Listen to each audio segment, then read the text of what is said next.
তাহলে 60 থেকে মাইনাস হলো কত? 30 থাকলো কত? 30। ওর 10 বছর বয়স না হলে বুদ্ধি হয়নি, ও ভালো মন্দ কিছু বুঝতো না।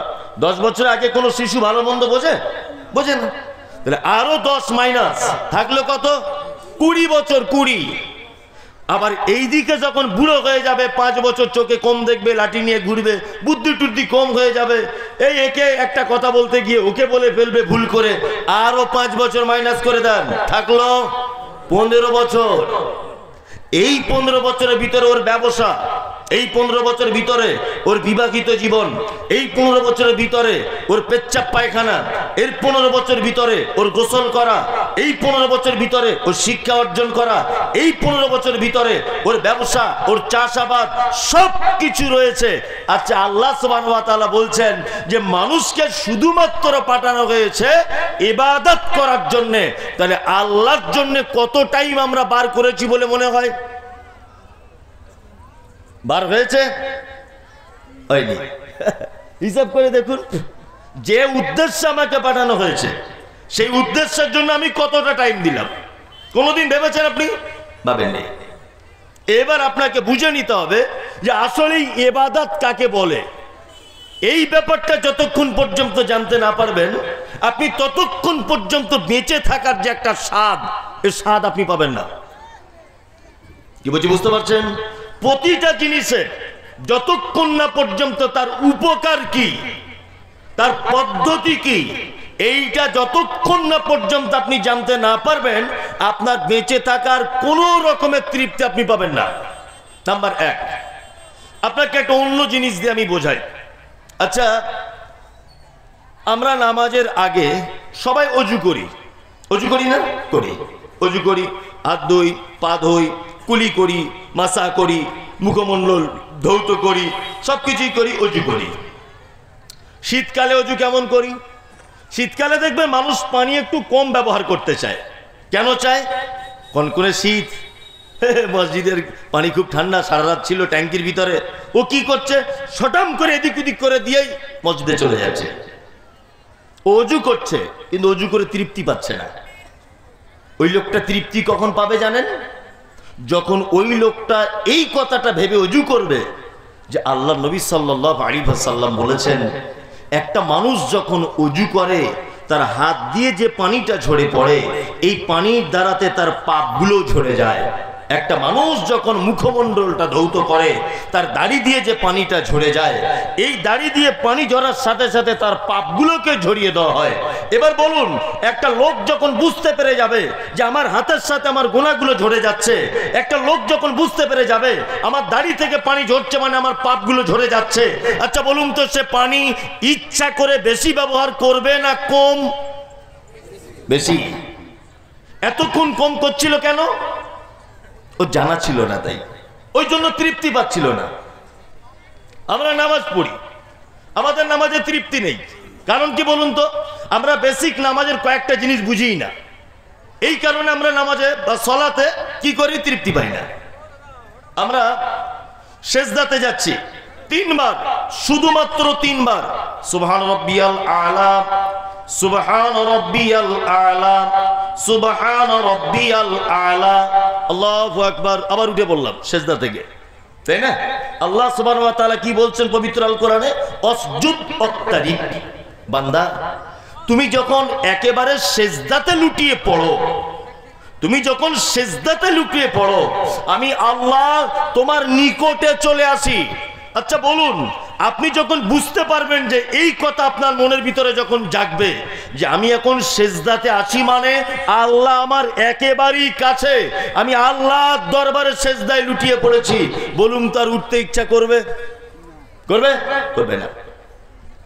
তা আপনি যে পৃথিবীতে বেঁচে আছেন, এই বেঁচে থাকার স্বাদ তখনই আপনি পাবেন যখন আপনি এই ইবাদতের সংজ্ঞাটা জেনে যাবেন। আপনি অলরেডি পৃথিবীতে বেঁচে থাকার একটা স্বাদ পাবেন। যেমন আপনাকে আমি একটা ইবাদতের পদ্ধতি বলে দিই। 1, আল্লাহ সুবহানাহু ওয়া তাআলা পবিত্র আল কোরআনে কথা বলছেন, ওমা আতাকুমুর রাসূল ফাখুযুহু ওমা নাহাকুম আনহু ফান্তাহু। আমার নবী যেটা তোমাদেরকে দেয় সেটা তোমরা গ্রহণ করো, আমার নবী যেটা তোমাদেরকে নিষেধ করে তার থেকে তোমরা দূরে থাকো। আচ্ছা বলুন, হযরত মুহাম্মদ সাল্লাল্লাহু আলাইহি ওয়াসাল্লাম আমাদের ব্যাপারে যত হুকুম তিনি জারি করেছেন আর যত কাজ তিনি নিষেধ করেছেন, আচ্ছা বলুন তো এতে উপকার আছে না নেই? আছে না নেই? আছে। আপনাকে ইবাদত দেখাই। এক নম্বর ইবাদত, আপনি তো সব সময় জামা কাপড় তৈরি করেন, করেন না? করেন। আপনি জামা কাপড় তৈরি করেন, আপনি এক কাজ করুন, প্রত্যেকবারে তো আপনার কাপড় দেখা যায় গাঁটের এতটা নিচে ঝুলছে, দেখা যায়? এটা যায়।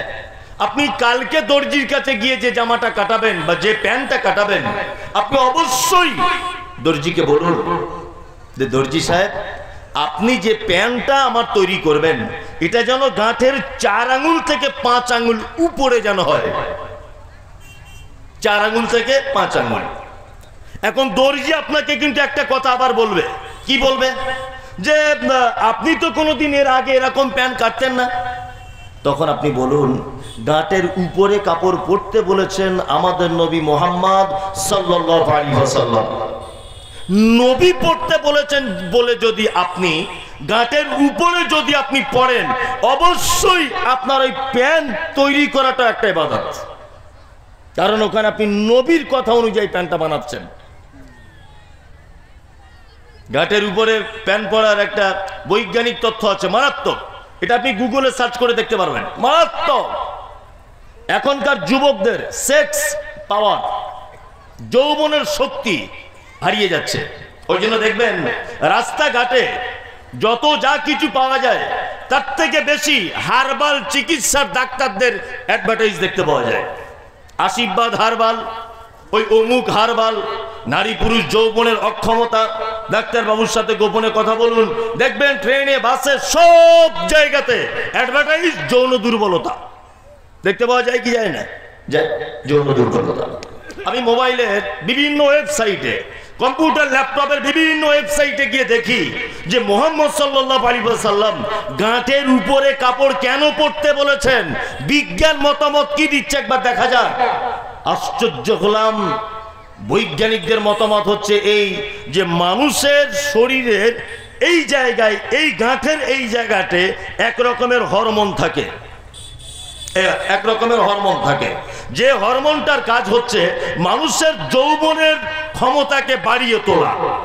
বিজ্ঞান বলছে একদিনে যদি এই জায়গাটায় 7 থেকে 8 ঘন্টা যাবৎ হাওয়া বাতাস সূর্যের আলো যদি না লাগে, তাহলে আস্তে আস্তে আস্তে আস্তে তার যৌবনের ক্ষমতা কি হবে? শেষের পথে চলে আসবে। এটা মুহাম্মদ সাল্লাল্লাহু আলাইহি ওয়াসাল্লাম 1500 বছর আগে বলে গেছে। আল্লাহু আকবার। এই যে দাঁড়িয়ে দাঁড়িয়ে পানি পান করা সুন্নত না বসে? বসে। মুহাম্মদ সাল্লাল্লাহু আলাইহি ওয়াসাল্লাম দাঁড়িয়ে পান করতে নিষেধ করেছেন, তাই তো? পানি পান করার 6টি মাত্র সুন্নত। 1, আপনি বসে পান করবেন। 2, ডান হাতে পান করবেন। 3, দেখে পান করবেন। 4, বিসমিল্লাহ বলে পান করবেন। 5, 3 নিঃশ্বাসে পান করবেন। 6, পান করা হয়ে গেলে আলহামদুলিল্লাহ বলবেন। বসে আপনাকে পান করা লাগবে। আল্লাহু আকবার। হযরত মুহাম্মদ সাল্লাল্লাহু আলাইহি ওয়াসাল্লামের জামানাতে কম্পিউটার ছিল? রিসার্চ করার মতো কিছু ছিল? কিচ্ছু ছিল না। তারপরেও 1500 বছর আগেকার কথা 2023 সালে এটা প্রমাণ হচ্ছে। কি প্রমাণ হচ্ছে? বলছে কেউ যদি দাঁড়িয়ে পানি পান করে তাহলে তার পাকস্থলীর আগে চা ছাকার ছাঁকনির মতো এক রকমের একটা ছাঁকনি আছে, সে যখন বসে পান করে তখন পানি গিয়ে ডাইরেক্ট ছাঁকনিতে পড়ে, ছাঁকনিতে পানি ফিল্টার হয়ে তারপরে তার পাকস্থলীতে গিয়ে হিট করে। আর যদি কেউ দাঁড়িয়ে পানি পান করে তাহলে পাকস্থলীতে পানিটা ডাইরেক্ট পৌঁছায় না, পানিটা ডাইরেক্ট তার কিডনিতে গিয়ে হিট করে। এক পর্যায়ে কিডনি যখন চাপ সহ্য করতে পারে না, সে তখন রক্তের শিরা উপশিরা, যার ভিতরে রক্ত সঞ্চালন হয়, এর ভিতরে পানিটা আস্তে আস্তে ঢুকে যায়। এক পর্যায়ে ওই প্যারালাইসিস আক্রান্ত হয়। এক পর্যায়ে তার সমস্ত শিরাগুলোকে হঠাৎ করে ব্লক হয়ে যাবার কারণে আমাদের একটা রোগের নাম বলছে হার্ট অ্যাটাক। যত রোগী হার্ট অ্যাটাক করছে তার 95% রোগী বড় চিকিৎসকদের পরামর্শ নিয়ে দেখুন যে ও দাঁড়িয়ে দাঁড়িয়ে পানি পান করেছে। এই কারণে বর্তমান বাজারে যত মানুষ কিডনির রোগে ভুগছেন, কিডনির সমস্যাতে ভুগছেন, বড়বাবু ডাক্তারবাবুদের শরণাপন্ন হচ্ছেন, আপনাদের কাছে অনুরোধ, ডাক্তারদের কাছে জিজ্ঞাসা করবেন দাঁড়িয়ে পানি পান করার কারণে।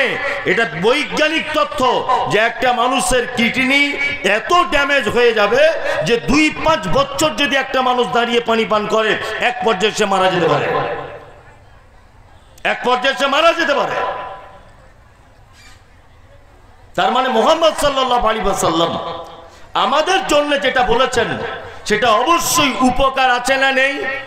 আছে, অবশ্যই আছে, এতে কোনো সন্দেহের জায়গা নেই। এইবার আপনাকে কয়েকটা কথা সুন্নত আপনাকে দেখিয়ে দিলাম। আচ্ছা, সারা দিনের ভিতরে একটা মানুষ যদি পানি পান করে, একটা মানুষ যদি গোসল করে, একটা মানুষ যদি ভাত খেতে বসে, একটা মানুষ যদি মেসওয়াক করে, একটা মানুষ যদি জুতো পরে, একটা মানুষ যদি বাথরুমে যায়, একটা মানুষ যদি বাথরুম থেকে রিটার্ন করে, বলুন তো প্রত্যেক পদক্ষেপে মুহাম্মদ সাল্লাল্লাহু আলাইহি ওয়াসাল্লামের পদ্ধতি বলা আছে না নেই? আছে, আছে। যদি আপনি সেই পদ্ধতিগুলো অবলম্বন করেন অবশ্যই আপনি ইবাদতের ভিতরে শামিল হয়ে যাবেন। 2, এবার আপনাকে বলছি, মানুষকে কি শুধু ইবাদতের জন্য পাঠানো হয়েছে? জি হ্যাঁ, কিন্তু তার আরো অনেক দায়িত্ব আছে। কেন পাঠানো হয়েছে? আল্লাহ বলছেন লিইযহিরাহু আলাদ-দীনি কুল্লি। মানুষকে পাঠানো হয়েছে এই কারণে যেটা গরুর পক্ষে সম্ভব হবে না, ছাগলের পক্ষে সম্ভব হবে না, ভেড়ার পক্ষে সম্ভব হবে না। সবাই আমার ইবাদত করে, মানুষকে পাঠালাম এই কারণে এদের পক্ষে একটা কাজ সম্ভব। কি কাজ? আল্লাহ বলছেন লিইযহিরাহু আলাদ-দীনি কুল্লি। পৃথিবীর সমস্ত মতাদর্শের উপরে, সমস্ত বিধানের উপরে ইসলাম শ্রেষ্ঠ, এইটা প্রমাণ করার জন্যই পৃথিবীতে মানুষকে পাঠানো হয়েছে। আচ্ছা, ইসলাম যে শ্রেষ্ঠ এটা গরু প্রমাণ করতে পারবে? ছাগল পারবে? ভেড়া পারবে? কে পারবে? মানুষ পারবে। এই এবার আপনাকে বলি, এটা 2023 সাল, আজকে সম্ভবত 6 তারিখ। আজকে 6 তারিখে আমাদের দেশের মাটিতে ইসলাম প্রতিষ্ঠা করা এটা সহজ না কঠিন? সহজ না কঠিন? কঠিন। কারণ আমাদের গ্রাম পঞ্চায়েত থেকে শুরু করে আর রাষ্ট্রপ্রধান পর্যন্ত প্রতিটা মানুষ প্রায় দেখা যায় খুব কম সংখ্যক মানুষ যারা আল্লাহওয়ালা মানুষ, অধিকাংশ মানুষ ইসলাম বিদ্বেষী, ইমানের সঙ্গে শত্রুতা, কোরআনের সঙ্গে শত্রুতা আছে না নেই? আছে। তাহলে এখানে আপনি ইসলাম প্রতিষ্ঠা করবেন কি করে? সম্ভব? সম্ভব নয়, একদম সম্ভব নয়। তাহলে আমাদের অপশন কি আছে? ইসলাম প্রতিষ্ঠা হবে কি করে? আচ্ছা, আর একটা জিনিস আপনার কাছে জানতে চাইছি। আচ্ছা বলুন, আপনারা যারা এখানে বসে আছেন, আপনারা কি সবাই এটা চান যে আমাদের দেশের প্রধানমন্ত্রী নরেন্দ্র মোদী না হয়ে যদি আপনাদের মাদ্রাসার হেড মাওলানা হতো বা এইরকম কোন আলেম মানুষ হতো? বলুন তো আপনারা চান কি চান না?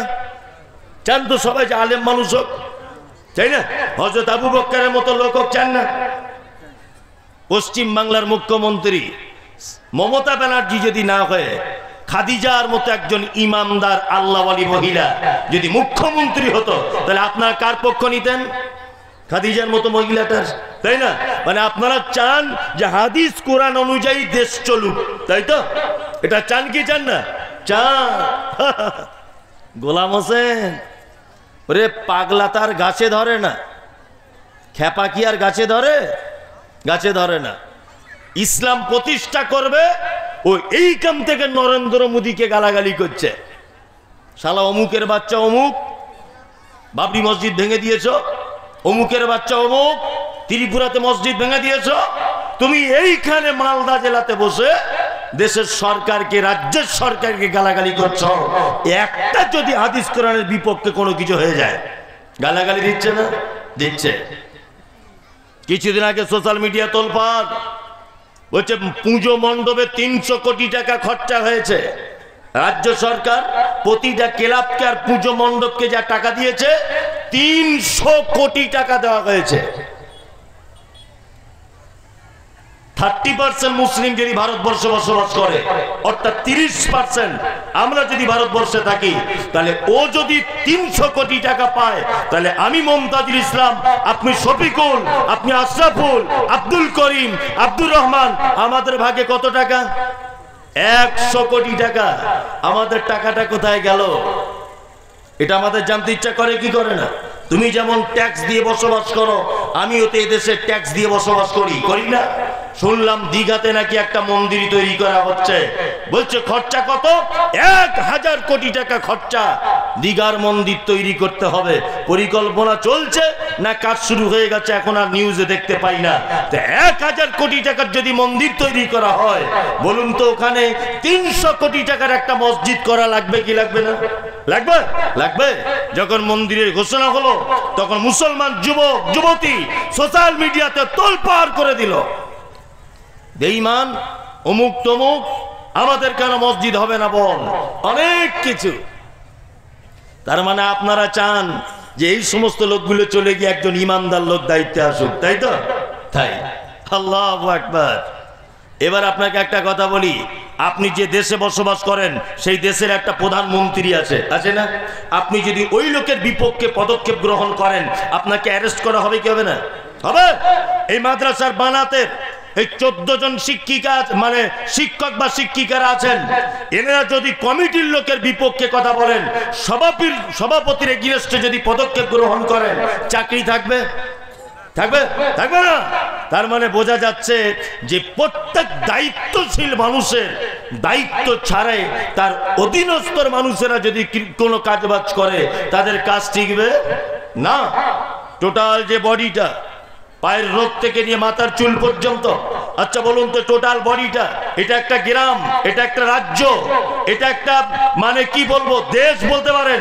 বলুন তো এই টোটাল দেশটার সভাপতি কে? কে? মাথা, মাথা, তাই না? টোটালটা পরিচালনা করে কে? মাথা। আপনি কিন্তু একটু আগে বলেছেন যে নরেন্দ্র মোদীর জায়গাতে আমাদের হেড মাওলানা হলে ভালো হতো। একটু আগে আপনি বলেছেন মমতা ব্যানার্জির জায়গাতে আম্মাজান খাদিজার মতো ইমানদারিনী আল্লাহ বলি মেয়ে হয়ে ভালো হতো। আপনি বলেছেন না? বলেছেন।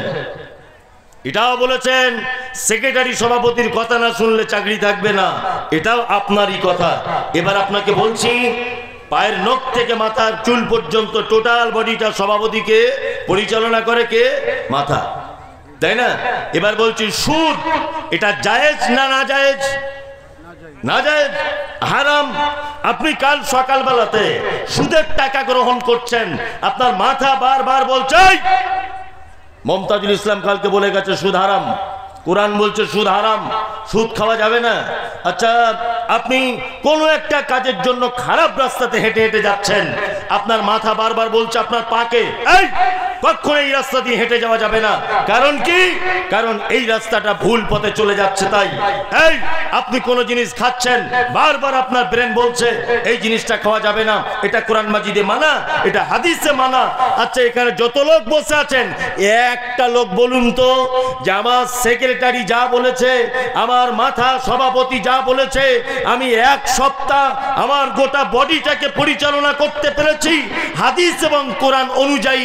একটা লোক বলুন বাপের বেটা কে আছেন? একজনা কে আছেন যে আমার বডিটাকে এক সপ্তাহ হাদিস এবং কোরআন দিয়ে চালিয়েছি? কেউ আছেন? কেউ নেই। 3.5 বডি হাদিস কোরআন দিয়ে চালানো যায় না। আপনি এটা ভাবেন কি করে যে দেশের সরকার হাদিস কোরআন দিয়ে দেশ চালাবে? এ ভাবনাটা আপনার ঠিক না ভুল? ভুল। এখন তাহলে ইসলাম প্রতিষ্ঠা হবে কি করে মালদা জেলাতে? হবে নিজের বডি দিয়ে করতে হবে, নিজের দেহ দিয়ে করতে হবে ইসলাম প্রতিষ্ঠা। দেহ দিয়ে কি?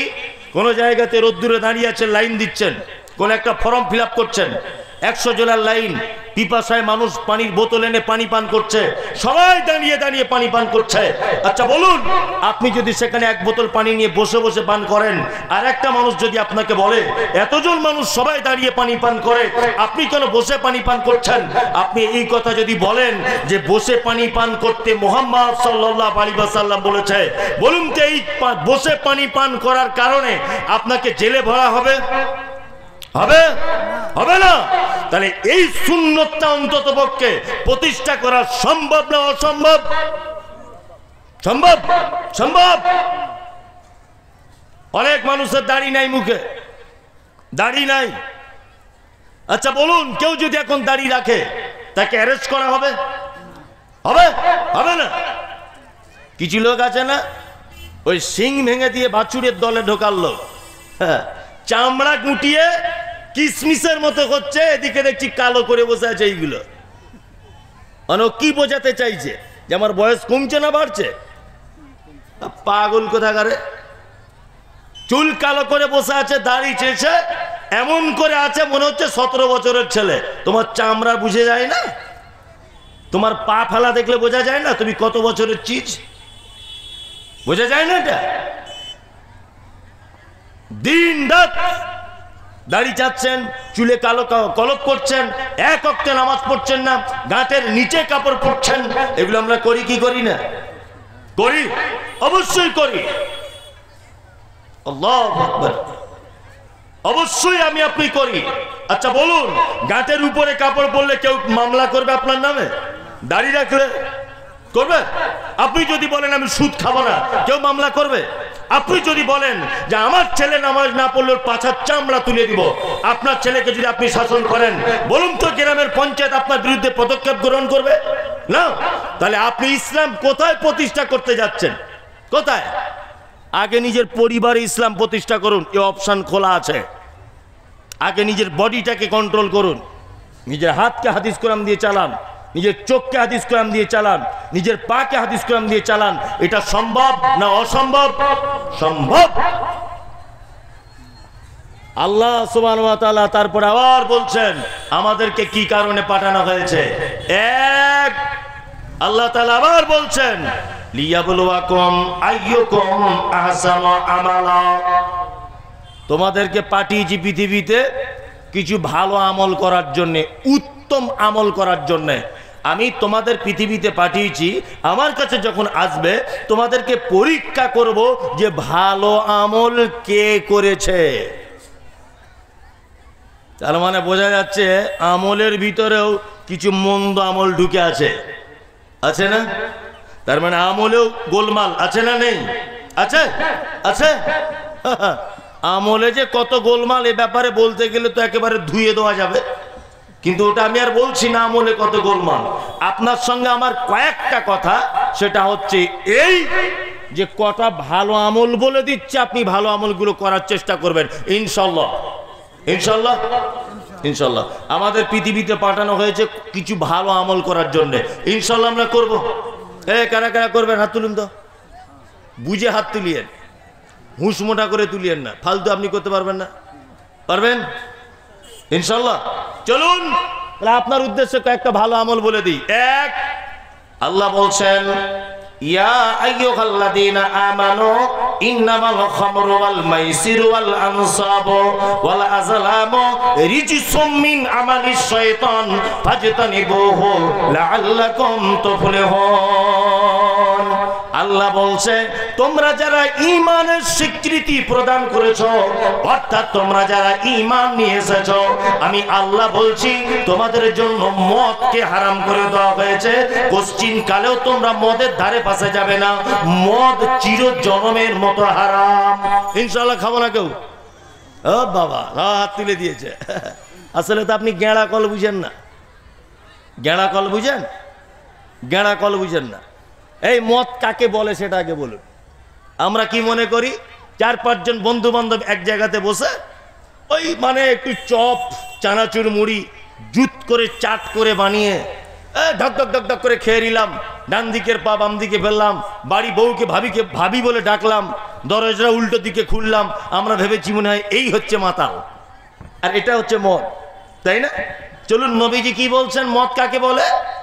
আল্লাহ নবী বলছেন এমন এক নেশাদার দ্রব্য, তুমি যদি পান করো বেশি পরিমাণে, তোমার মাথার চাকাটা যদি উল্টা দিকে ঘুরে যায়, তাহলে ওইটার নাম হলো মদ। ওটার নাম কি? মদ। আমি জীবনে কোনোদিন বিড়ি পান করিনি, কোনোদিন। আপনি যদি একসাথে আমাকে এক বান্ডিল বিড়ি, অর্থাৎ 20-30 পিস বিড়ি যদি আপনি আমাকে খাইয়ে দেন, বলুন তো আমার মাথা ঘুরবে কি ঘুরবে না? এটা মদ। আমি জীবনে কোনোদিন জর্দা দিয়ে পান খাইনি। আপনি যদি আমাকে এতটা জর্দা বেশি করে দিয়ে পান যদি খাইয়ে দেন, আচ্ছা আমার মাথা ঘুরবে কি ঘুরবে না? ঘুরবে, ঘুরবে। আমি জীবনে কোনোদিন তামুক মলি খাইনি এরকম করে। আপনি যদি আমাকে এতটা তামুক খাইয়ে দেন, মাথা ঘুরবে কি ঘুরবে না? ঘুরবে। তার মানে সব মদ, সব মদের পর্যায়ে। 1 গ্লাস পানির জায়গা যদি আপনি 4 গ্লাস খান, 4 গ্লাস পানি যদি পান করেন, আপনার মাথা ঘুরবে? 4 পিস গরুর মাংসের জায়গাতে আপনি যদি 8 পিস খান, মাথা ঘুরবে? ঘুরবে না। ওই যে দোকানে চকলেট বিক্রি হয়, 10 পিসের জায়গা যদি 20 পিস খান, আপনার মাথায় চক্কর লাগবে? লাগবে না। তা কিছু লোক বলছে, আবার কি বলছে, বলছে না বিড়ি তো মকরু, বলছে না, বলছে বিড়ি মকরু, হ্যাঁ গুটকা বলছে মকরু। এই হারামখোর এমন যে এদের জ্বালাতে রাস্তাঘাটে পর্যন্ত চলা যায় না, সারাদিন পাটি ছাগলের মতো ফিচিক ফিচিক ফিচিক করে যাচ্ছে রাস্তাঘাটে, বাথরুমে, ট্রেনের বাথরুমে, সব জায়গাতে।